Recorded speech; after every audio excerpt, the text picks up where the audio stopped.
आपण मान भल भाव जानिथिबे देश आजादी पाइबार 77 वर्ष पर सरकार बदलुची किंतु भारत वर्ष आजादी पाइला बेले 36 कोटी लोक थिले 77 वर्ष आजादी पर आज 140 कोटी लोक ये देश रे अछंती। ये देशर प्रत्येक मनुष्य लुह लहुरे तैयारी होइतवा खणी खादान ऑफिस दफ्तर राजरास्ता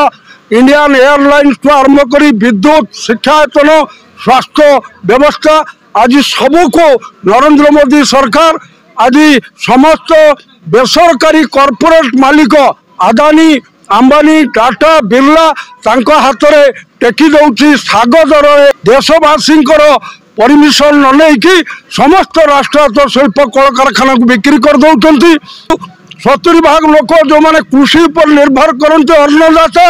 जो कला कानून आनीचे फसल सर्वनिम्न सहायक मूल्य आईन आनले नहीं वर्ष वर्ष काला आंदोलन चलला एवं 700 लोक शहीद हेले से आईन परिवर्तन हैला नहीं ता विरुद्ध रे आज सीपीआईएम तरफ सारा देश रे जाति धर्म नारे जो विभेद पाचेरी करा जाउछि संविधान पर आक्रमण होउछि एवं आपनकर संसदीय गणतंत्र पर आक्रमण होउछि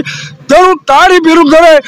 आंचलिक सम्मेलन तिहिड़ सीपीआईएम तरफ आज अनुष्ठित होउथबारु आमे आज बाजार परिक्रमा करिकरी आसिलु एवं शहीद साथी को सम्मान जणाई लाल पताका उत्तोलन कलु। भारत वर्ष रे विश्व रे पूंजीवादी व्यवस्था साम्राज्यवादी व्यवस्था विरुद्ध रे समाजवाद प्रतिष्ठा करने